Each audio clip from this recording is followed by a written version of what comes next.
Olá, eu me chamo Jaime Magueta e seja bem-vindo a mais um vídeo nesse canal.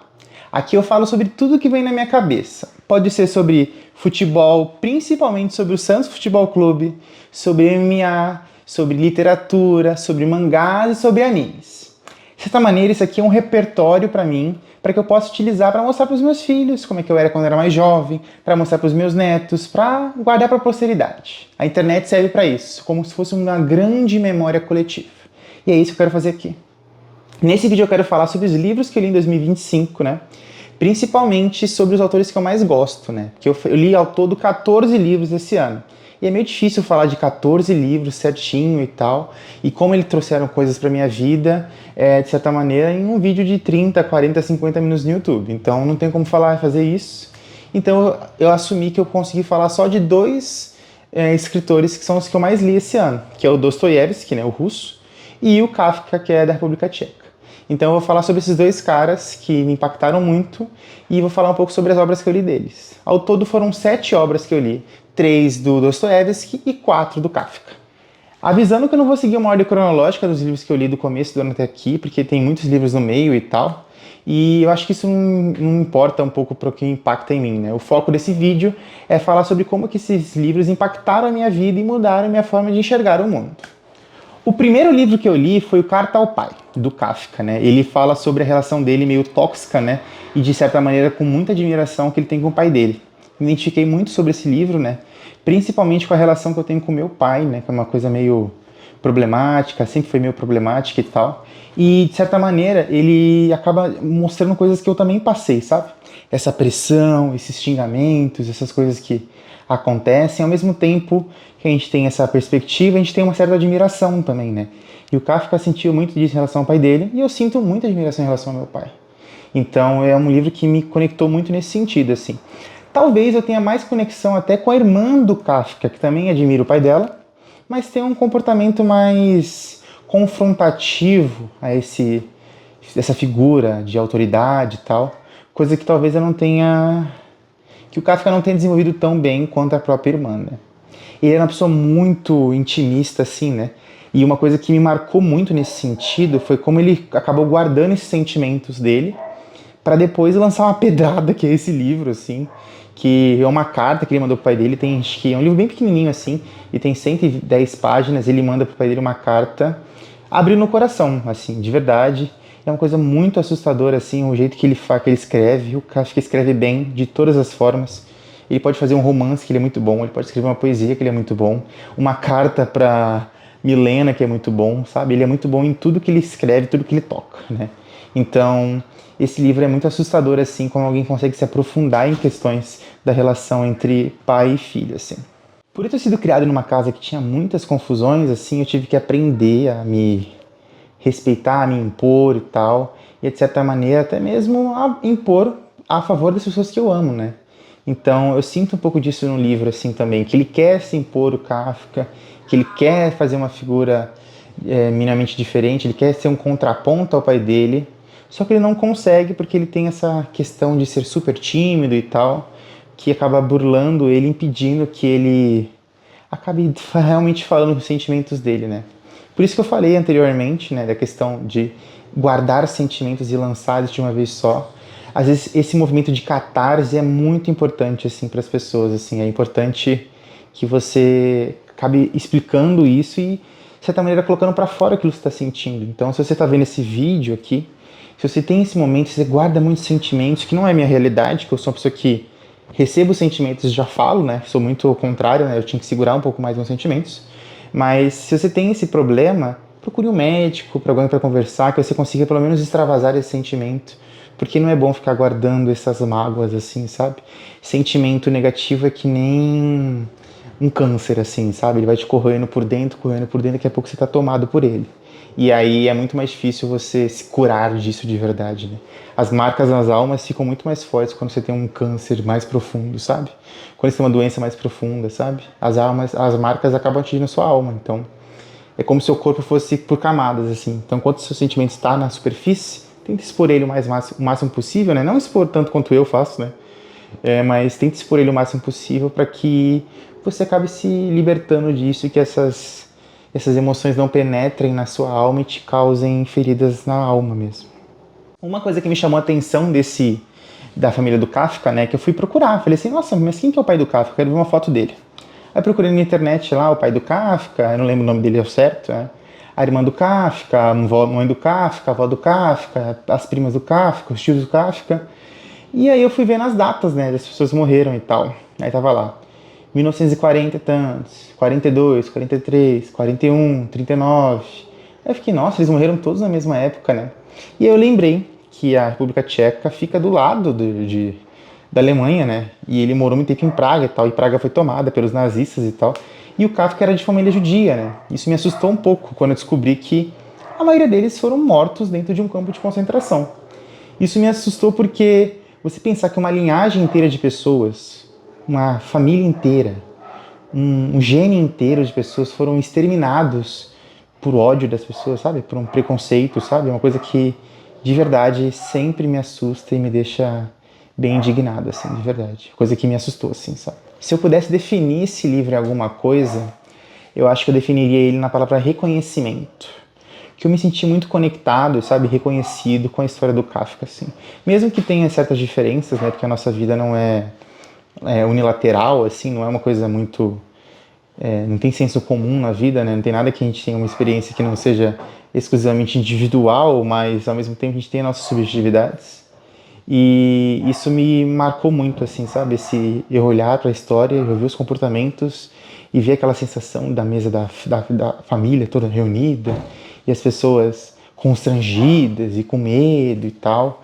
E eu senti a mesma coisa, assim, se meteu várias coisas que me marcaram, assim, me ajudou até a entender um pouco mais como foi o meu passado. Esse foi o primeiro dos 4 livros do Kafka que eu li esse ano, né? Para mim foi um livro diferente, né? Porque o Kafka recebe vários romances e tal. E, de certa maneira, esse livro não tem uma perspectiva muito mais pessoal e tal. Então, achei bem interessante trazer ele aqui. O segundo livro que eu li foi o Metamorfose do Kafka, talvez o livro mais famoso dele. Um livro bem pequeno, mas muito, muito profundo de verdade, né? Confesso que eu roubei um pouquinho, né? Porque esse livro não foi a primeira vez que eu li ele, foi em 2021 que eu li ele a primeira vez, indo para Belo Horizonte, tá? Eu peguei um ônibus ali, coloquei um audiobook e fui escutando ele até Belo Horizonte. De certa maneira, esse livro ele me traz um sentimento meio estranho, assim, sabe? Uma melancolia, assim, sabe? Mas é uma coisa positiva, assim, nesse sentido. Porque agora, com 26 anos, com o cérebro formado, tendo uma inteligência emocional, eu consigo entender um pouco melhor esse livro e de como ele traz uma melancolia e uma tristeza que, de certa maneira, são positivas na vida de um adulto, assim, sabe? Em algum momento da nossa vida, a gente vai estar nesses momentos, assim, mais para baixo, que, de certa maneira, a gente vai ser só tripulante do nosso destino, sabe? A gente vai estar lá, não vai estar lá no manche, sabe? Comandando o destino de verdade, então tripulando o destino de verdade, sabe? A gente vai ficar mais passivo em relação a esses sentimentos, assim. E isso mostra muito claro na relação do Gregor Samsa com o mundo ao seu redor, entendeu? Ele era um cara que era caixeiro viajante, ele vendia coisas pela rua e ele era o centro da família. Ele era o cara que colocava o pão na mesa, ao mesmo tempo que era o cara que trazia conforto para a família, o carinhoso e tal.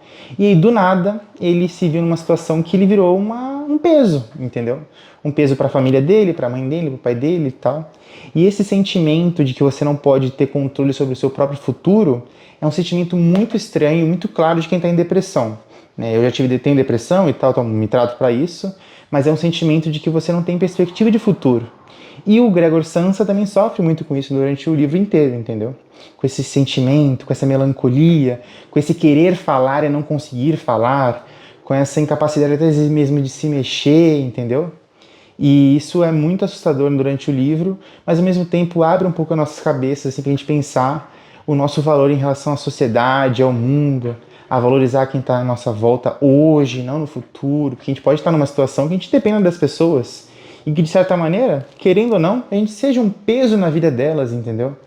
Mas isso não deixa ninguém isso não tira de ninguém um valor, sabe? Então, eu acho isso muito interessante, assim, sabe? E o mais interessante é saber que esses momentos podem ser superados assim, né? O Gregor Samsa não conseguiu. Ele ficou naquela vida e acabou partindo dessa para outro lugar sem conseguir tomar o protagonismo da sua própria vida e tomar a história para si mesmo, assim, sabe? Mas você pode, eu consegui. Minha vida eu tive momentos que eu não tinha perspectiva nenhuma de superação e tal. e eu consegui tomar o controle da minha vida e consegui ser o homem que eu sou hoje, entendeu? Então, graças a isso, é um certo comportamento meio intransigente em relação a isso, e escutar as pessoas que estão à sua volta, de certa maneira, sabe? É importante você conversar sobre a sua saúde mental, entender um pouco mais sobre como que isso impacta a sua vida, em que estágio você está em relação ao mundo, e aquela pergunta assim, ai, quem sou eu em relação a 7 bilhões de pessoas, a 8 bilhões de pessoas, é uma pergunta que incomoda, porque a maioria das pessoas vão ter um papel ínfimo na sociedade. Eu tenho um papel ínfimo na sociedade, provavelmente você que está assistindo também tem, entendeu? Mas entender o seu papel na sociedade faz te colocar objetivos no futuro, faz te colocar objetivos para você melhorar em relação a isso, te faz ser uma pessoa melhor e a buscar ser alguém que realmente impacte as pessoas positivamente. E talvez nem precise, você não precisa impactar a vida das pessoas, você não precisa ser lembrado, entendeu? Nada disso, entendeu? E, ao mesmo tempo, eu acho que esse livro trouxe para mim algumas coisas que são muito interessantes, assim, em relação à literatura mesmo, né? O Kafka escreve muito bem os ambientes, assim, pensando em literatura por si só. A forma como ele constrói os ambientes, para mim, é uma coisa que é muito bem construída, assim, sabe? A umidade do quarto, os móveis do quarto, ele consegue deixar isso muito claro durante a literatura dele. E num livro que é muito pequeno, assim, ele consegue contar muito com muito pouco. Então, isso é um motivo que eu aprendi bastante e trouxe para mim desse livro também. O livro conta muito bem sobre o efêmero da vida, sabe? E como a vida e as relações humanas são efêmeras, assim, são passageiras. Então, de certa maneira, a gente tem que aproveitar cada vez mais. E é isso que eu tiro desse livro, assim, sabe? Aproveitar o hoje, aproveitar quem você ama hoje, e não amanhã, sabe? Não ficar fazendo planos pro futuro. Beija sua mãe hoje, beija sua namorada hoje, dê aquela palavra de carinho hoje para as pessoas, porque você não sabe se você vai conseguir ser tripulante da sua vida e da sua jornada daqui a 3, 4, 5 meses, assim, sabe? Então, por isso que eu falo que a gente precisa sempre viver o máximo possível, sem tanto hedonismo, assim, pode ser pro hedonismo se você quiser e tal, mas viva e respeite aquilo que você é hoje, entendeu? Porque talvez no futuro você queira voltar para o passado, sabe? Queira voltar para esse momento aqui agora, sabe? Queira estar aqui, gravando para essa câmera aqui agora, sabe? O outro livro que eu li do Kafka é O Processo. Confesso para vocês aqui que é o livro que menos me cativou dos livros que eu li do Kafka, né? Porque quando eu penso em Kafka, eu penso no auge da literatura, eu sou muito fã do cara. Então, eu acho que esse livro não me impactou tão bem quanto os outros livros que eu li do Kafka. Mas o livro é ruim? Não, é ótimo, espetacular o livro. Ele é um baita livro para contar sobre hiperburocratização, sobre síndrome do pânico, de perseguição e tal. É um livro muito, muito bom. Mas principalmente é um livro que fala sobre como alguém pode se degenerar psicologicamente a partir de uma somatória de coisas estranhas que acontecem na nossa vida, sabe? Ele, de certa maneira, o Joseph K., ele não tá errado em ser desse jeito, sabe? Ele tem uma síndrome de perseguição, mas ele não tá errado, porque ele realmente está sendo perseguido, sabe? Viver num mundo onde você pode ter um julgamento, então você é condenado sem estar condenado, de forma arbitrária, sabe? Sem o devido processo legal, é realmente muito assustador. Então eu entendo completamente ele estar assustado com um processo que ele não sabe nem o porquê que ele está sendo processado. Ele tenta descobrir o motivo dele ter feito alguma coisa para o governo, então para essa instituição que é apartidária do governo, sabe? É uma autarquia. Ele tenta entender o que ele fez para essa autarquia, para entender o que está sendo julgado e provavelmente condenado e tal, mas ele não consegue. Então ele vive num mundo em que é muito burocratizado, que ele tem que falar com um, para falar com outro, para falar com outro, para falar com outro, para falar com outro, para entender um contexto geral, para entender onde ele errou de certa maneira, para que ele possa, talvez, pedir desculpa, fazer uma carta, então, se preparar melhor para o julgamento, mas ele não sabe nem o que ele fez. Imagina se você receber uma carta, um convite para ir falar com alguém, que você está sendo julgado por um crime que você pode ser preso, ou até mesmo morto, sabe? E você simplesmente não sabe o motivo de estar sendo preso, entendeu? É realmente assustador, assim, sabe? E, de certa maneira, me lembra muito a internet de hoje em dia, assim, sabe? Tem pessoas que estão na internet, estão lá, boiando, assim, que nem um bobinho, assim. E aí a gente olha para as pessoas e a gente não sabe que elas estão sendo canceladas por fora, sabe? Essas fofocas, essas grandes fake news que crescem sobre as pessoas, que as pessoas não têm a mínima noção do que está acontecendo por trás dela. Isso é o meu maior sentimento de ansiedade, assim, sabe? Já pensou se alguém tá falando alguma coisa de mim, inventou uma mentira e tal, tá fazendo alguma coisa? Esse sentimento é um sentimento muito normal do nosso século, assim, já existia no passado e tal, mas com a internet, esses ciclos, assim, esses grupos que as pessoas falam mal de todo mundo e tal, isso acaba sempre aumentando nesse sentido, sabe? É um sentimento meio estranho, assim, é uma coisa característica da nossa geração, sabe? E o Kafka, ele realmente mostrou um mundo muito à frente do mundo dele, sabe? Ele é de 1800 e tanto, assim, sabe? Ele conseguiu firmar um mundo e construir um cenário muito parecido com a internet de hoje em dia, sabe? Por isso que eu acho que, vivendo nessa sociedade de redes que a gente vive, e com essa perspectiva eu consigo traçar um paralelo muito claro entre esse livro e a sociedade que a gente vive atualmente, sabe? O Castros fala sobre isso, né? Sociedade em redes e tal. E o Byung-Chul Han fala muito sobre essa questão do não coisas, assim, sabe? Quando as coisas deixam de existir naquele objeto, naquele sentido mais claro, assim, né? Então, eu acho muito claro essa noção em relação à sociedade que a gente está vivendo, assim. Esse livro é um reflexo, é quase escrito em 2025, sabe? Para as pessoas, assim, sabe? E, de certa maneira, esse livro me deu um pouco de medo, assim, assustador, assim. Eu senti um pouco... Já vi alguns livros de terror e tal, já consumi alguns jogos de terror, coisas que eu curto de terror, mas esse sentimento de você não saber o que está acontecendo por trás dos bastidores sobre você, sabe? É uma coisa que é bem assustadora, assim. Então, esse livro, eu pudesse definir alguma palavra, então o que ele traz para mim, né? Esse sentimento meio assustador e de tentar fazer paralelos entre a sociedade atual e a sociedade que o Kafka pintou lá, né? Que o Kafka, de certa maneira, escreveu no livro dele. O Castelo, para mim, é o livro que eu mais gostei do Kafka, assim, sabe? Porque é um livro que, de certa maneira, ele acaba construindo muito bem os personagens, o mundo e tal, sabe? É um livro que ele não terminou, né? Não é um livro que, quando eu falo que ele não terminou, não quer dizer que tem um final em aberto, não quer dizer que seja um final passivo de interpretação, então que ele não fez o final. Não, ele para no meio do livro, do nada. Entendeu? O cara vai para um lugar e para o livro, entendeu? E isso é muito interessante, né? Pensar que o Kafka ele tinha essa dificuldade de escrever e de terminar as coisas, assim, sabe? Se você tá vendo esse vídeo, eu também tenho essa dificuldade, então provavelmente eu consegui terminar alguma coisa na minha vida, entendeu? Que foi esse vídeo. Então isso me deixa um pouco feliz se você tá vendo esse vídeo, sabe? Mas esse sentimento é muito louco, assim, sabe? E ele constrói muito bem isso no texto, assim, no livro, assim. Lógico que tem a questão muito parecida com o processo de hiperburocratização. Eu acho que esse livro trouxe para mim, de uma certa maneira, uma importância da jornada, assim, sabe? Eu percebi com ele que pouco importa se você vai terminar ou não vai terminar uma coisa, que nem pode ser esse livro, esse vídeo, eu posso terminar ou não posso terminar esse vídeo. Mas se você curtiu a jornada, entendeu ela, isso te melhorou um pouco como pessoa e como ser humano, já valeu a pena, sabe? Porque a gente não é preciso, você não é preciso terminar algo para que ela seja espetacular. Você não precisa ser perfeito para ser espetacular, entendeu? Isso é para mim a grande mudança que me fez esse livro, assim, sabe? O livro não é perfeito, ele não tem final, entendeu? Mas ele é um livro espetacular. Além disso, sabe? Tudo que ele colocou ali dentro tem valor, mesmo que você não termine a sua trajetória, sabe?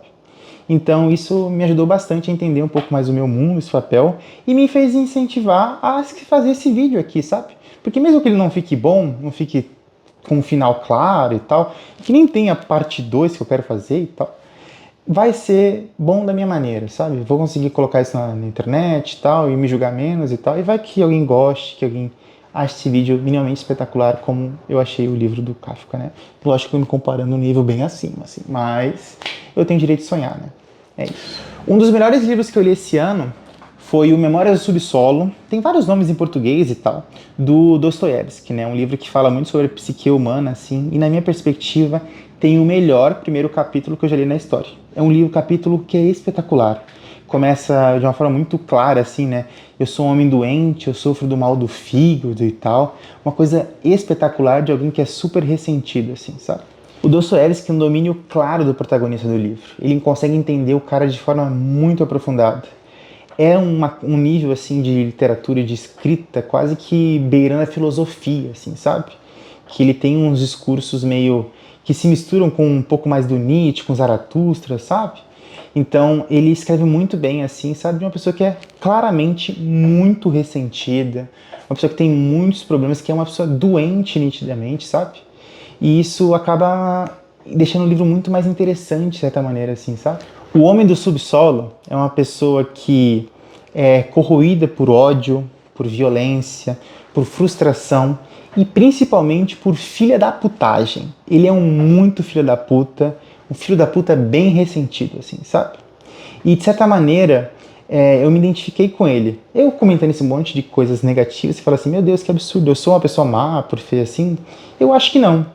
Porque você se identificar com os traços do personagem não te torna tão corroído quanto ele, assim, sabe? Mas ele é um cara que me chamou muita atenção nesse sentido, assim, sabe? Por ser estar nesse grau de depressão bem profunda, um nível que você acaba colocando nos outros uma coisa que talvez seja interna sua, sabe? Todo o ressentimento que ele tem na vida, a frustração, ele acaba, de certa maneira, levando o elemento para culpar alguém, sabe? Então ele passou num trabalho importante, numa empresa importante, ele foi o melhor aluno, que ele adorava os professores e tal, não conversar com os amiguinhos. E aí, na hora que ele chegou na empresa, ele percebeu que ele ia ter que ser chefe dos alunos da turma dele, dos colegas da turma dele, que acabariam sendo subordinados a ele, e ele ficou com medo de eles falarem zoando ele, coisas que eram da infância e tal. E isso deixou o cara parado, paralisado. Ele pediu demissão de emprego, virou um cara que não tinha um emprego bom, sabe? Então, esse ressentimento que ele tem, sabe? É uma coisa que assusta muito quem tá lendo, assim, sabe? Um cara muito ressentido e um cara muito constrangedor algumas coisas que acontecem no livro, assim, sabe? A cena que que ele se convida para um aniversário, para uma despedida de um ex-colega dele, é uma coisa constrangedora. A cena da despedida do colega dele no meio de um restaurante, ele discutindo com as pessoas, é assustador, assim, como alguém consegue se aprofundar e trocar dentro da própria cabeça dele de opinião de forma tão rápida, assim, sabe? Então uma hora ele tá com raiva do colega dele, outra hora ele tá com pena por falar aquilo, outra hora ele se sente frágil, outra hora ele quer se colocar como maior, como todo mundo, sabe? Ele quer falar na cara das pessoas que ele é muito melhor que as pessoas, como ele é superior e tal. É um senso de superioridade que é camuflado por uma inferioridade interna, assim, sabe? Ele fala muito que ele é uma pessoa incrível, perfeita, espetacular, e julga todo mundo, só que ao mesmo tempo no interno ele é uma pessoa que se sofre demais, que se sente mal e tal. E isso é claro, quando alguém se reafirma demais, como a gente vê às vezes na vida, sabe? Essa pessoa tem vários problemas, assim, sabe? Eu já passei por isso, você já deve ter passado por isso e tal. Quem se reafirma demais tem alguns problemas internos, assim, sabe? E é muito triste para falar sobre isso, assim. Uma coisa que eu tiro desse livro, assim, sabe? É a questão do ressentimento, assim, né? Eu li ele numa época que eu tava muito ressentido com algumas pessoas, algumas coisas que aconteceram na minha vida e tal. E ele me abriu minha cabeça nesse sentido, assim. Eu quero ser um homem do subsolo.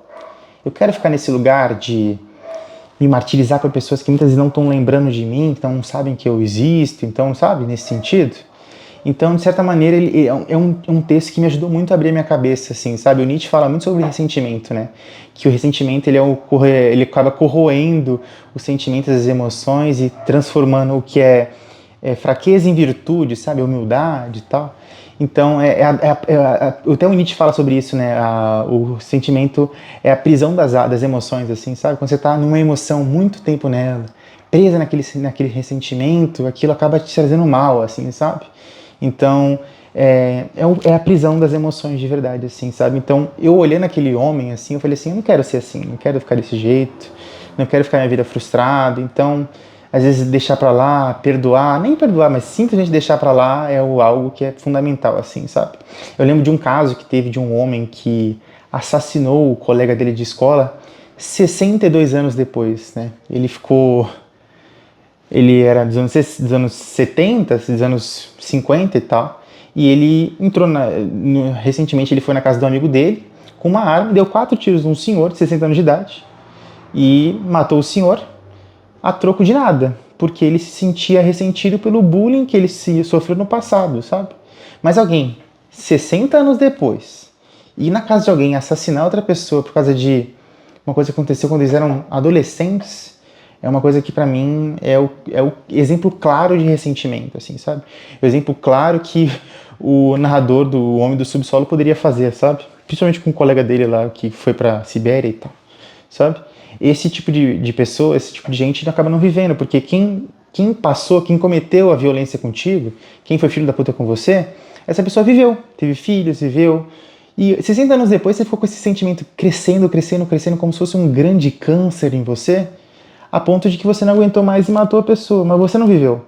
Você estava com esse sentimento a vida inteira, se martirizando, se machucando e lembrando de uma coisa que aconteceu no passado, assim, sabe? Às vezes vale a pena você deixar o sentimento ir, sabe? Toda vez que eu me vi nesse espaço, nesse lugar, nesse sentimento de ressentimento, eu me tirei dele à força, sabe? Porque porque eu não quero transformar meu futuro em uma simples e barata memória do subsolo, sabe?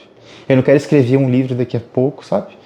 Contando minhas frustrações e minhas desilusões do mundo para alguém comprar e acabar se frustrando tanto quanto eu, então levando pro lado positivo como eu tô levando aqui agora, sabe? Acho que o livro tem esse papel social muito importante de abrir os olhos em relação ao ressentimento, assim.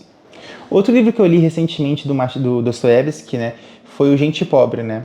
O livro conta a história do Makar Alishevitz, que é um nome bem difícil, e da Varvara, não vou nem conseguir pronunciar outro nome dela, que é um nome russo muito difícil também. É uma história de romance entre duas pessoas que são vizinhas de prédio, então ela vê a pessoa à distância e tal, e acabam trocando cartas, uma coisa bem bonita. Então o livro ele é construído através de cartas, assim, sabe? Uma maneira bem romântica, de certa maneira, assim, sabe? Isso mostra também a capacidade do Dostoiévski de escrever coisas diferentes, né?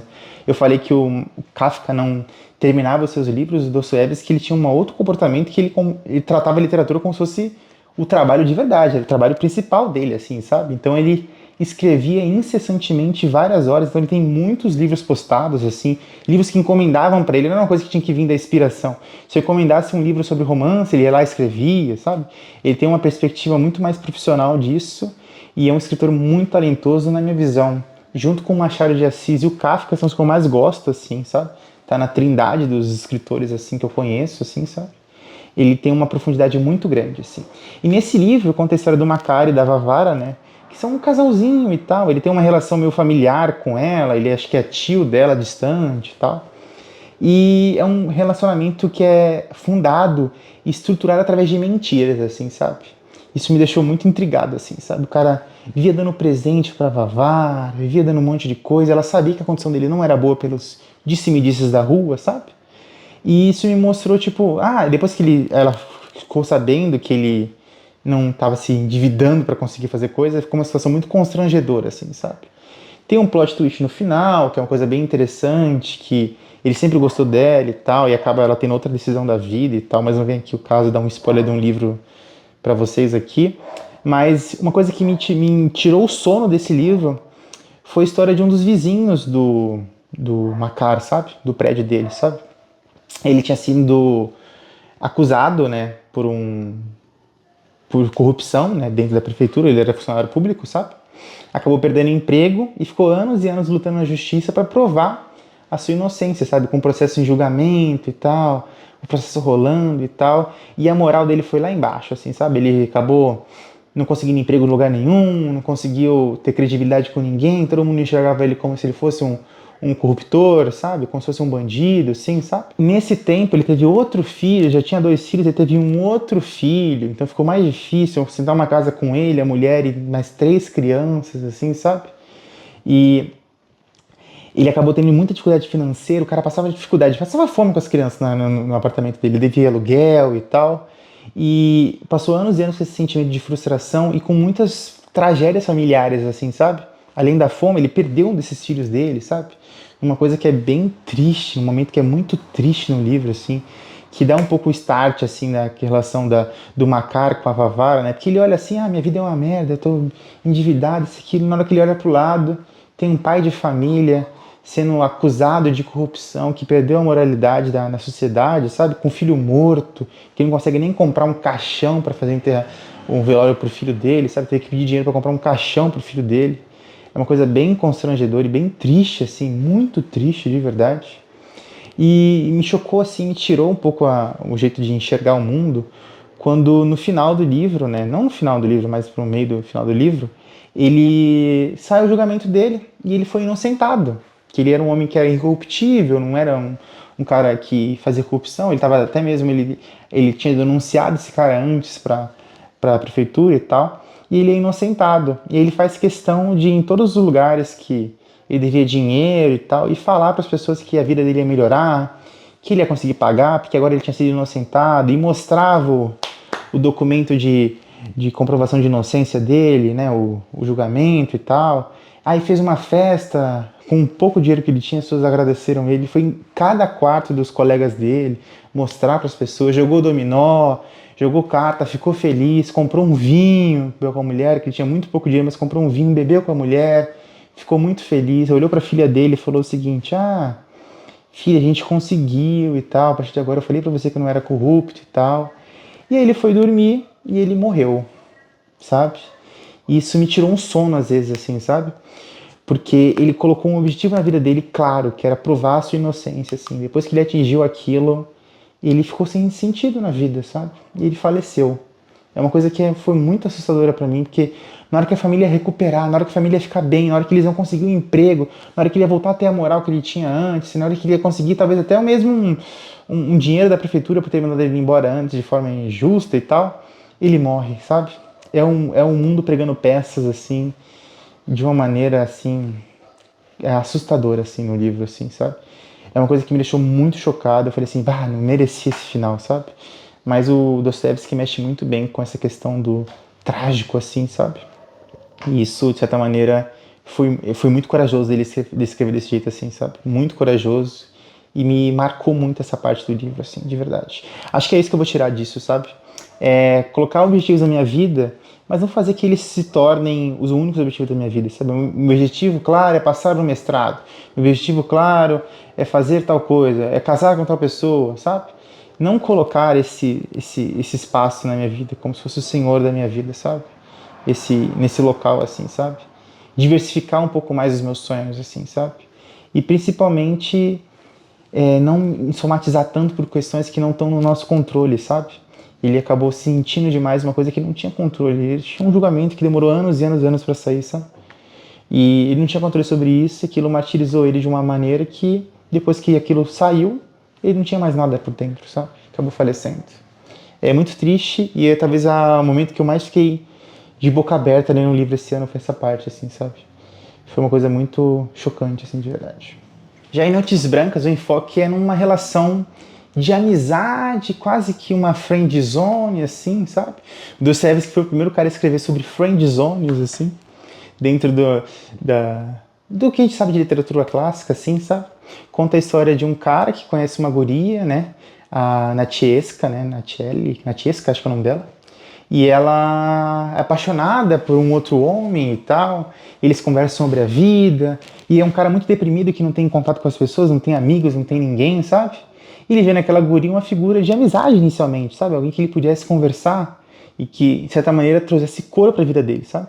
Com essa conversa, eles foram desenvolvendo uma amizade foi aprofundando cada vez mais. Sentimentos amorosos floresceram nos dois, não só no protagonista, sabe? E ao mesmo tempo ela tinha essa ideia, esse lúdico assim, sabe? Aquele guri que ela gostava, que tinha ido embora para uma outra cidade, que ia voltar e tal. E que voltou para a cidade, mas não visitou ela. E aí ela pede para que ele faça esse meio campo, assim, sabe? E aí ele tava lá com aquele sentimento de que ele se apaixonou pela guria nesse meio desse processo, assim, nesses encontros na frente, nessas noites brancas em frente ao rio Volva, lá em São Petersburgo, assim, sabe? E esse sentimento acaba florescendo, né? E ele vai e se revela uma hora assim, eu gosto de você e tal. E aí ele tem um feedback positivo, ele consegue atingir a namorada dele, assim, a guria, assim, a guria se sentiu impactada, porque ela também gostava dele, claramente, sabe? Mas em uma das maiores sacanagens, assim, da história, que acho que só o Dostoiévski consegue fazer, sabe? Ele tem uma reviravolta que é espetacular, assim, sabe? Quando eles se acertam, eles ficam decididos que eles vão morar juntos, que eles vão começar uma relação, do nada o cara aparece e rouba a mulher da mão do protagonista de uma maneira muito triste, assim, sabe? E ela no final só dá um beijo nele pra retribuir o amor que ela sentia por ele, assim, sabe? Eu sei que eu tô contando o final do livro, assim, que é um impacto diferente, assim, sabe? Mas não contei a última parte, que é a história que ele vai, que é a escada que ele conta, assim. Mas é uma questão muito impactante pra mim, sabe? Ela trocou um amor que muitas vezes era palpável, sabe? Que ela tinha vivido com alguém, ela tinha sentido aquilo com alguém. Não era um amor que ela sentia pelo outro cara, que era uma coisa muito do mundo das ideias, sabe? Imaginário, sabe? Uma questão que tinha uma conversa por trás, mas era uma coisa que não tinha tido uma relação complexa, assim, sabe? Eles não tinham tido a mesma quantidade de trocas que ela tinha com o protagonista, sabe? Ela trocou esse amor palpável, né? Por uma coisa que é do mundo das ideias, uma coisa que é um amor quase que platônico, assim, sabe? E eu entendo algumas pessoas ficarem frustradas, tipo assim, que filha da puta, ela trocou o cara pelo outro, sendo que o outro fez tanto por ela, assim. Mas eu acho que a vida tem disso, sabe? A vida tem de injustiças, de frustrações. Injustiça pra ele, né? Pra ela não é injustiça, claramente. Ela seguiu o próprio coração. Mesmo ela falando diversas vezes que estava dividida e que amava os dois de forma igual. O que é mentira, que ela gostava mais do outro cara, entendeu? Mas eu acho muito interessante, assim, sabe? O livro termina de forma muito, muito bonita, assim mesmo. Mas eu acho que me traz nesse sentimento é não colocar ninguém nesse pedestal nesse sentido, sabe? Amar as pessoas é importante, sabe? Mas elas não podem virar o centro da sua vida. Você não pode viver com alguém e essa pessoa ser a cor da sua vida, é o que traz felicidade para sua vida. Que uma hora ou outra você vai perder essa pessoa, sendo por vida, ou então por outras questões. E quando você não tem essa pessoa, você cai num lugar muito estranho, assim, sabe? Então, não colocar alguém nesse espaço que não é justo. Não é justo nem contigo mesmo, com seus sentimentos, não é justo com outra pessoa. Ninguém tem. Não é justo com ninguém que a pessoa seja, de certa maneira, senhor do seu próprio sentimento. Assim, se eu não estou na vida de tal pessoa, ela não vive bem e tal. Isso não é justo com ninguém. Ninguém tem que ter esse poder sobre o outro, sabe? Esse poder tem que ser interno, próprio seu, sabe? O amor próprio nesse sentido. Então é disso que eu vou tirar desse livro, assim, que eu achei muito bom, muito bem escrito, assim. É o último livro desse vídeo aqui, eu gravei bastante tempo aqui, vou dar uma editadinha, uma cortadinha pra lá e cá. Mas eu queria agradecer vocês que fizeram esse vídeo, curte, comenta e compartilha. O próximo vídeo eu vou falar sobre os outros livros que eu li, né? Eu vou falar sobre Gabriel Garcia Marques, o Hemingway, vou falar sobre mangás que eu li esse ano também, sabe? Vou falar sobre vários livros que eu li, sabe? Para aprofundar um pouco mais nesse sentido, assim,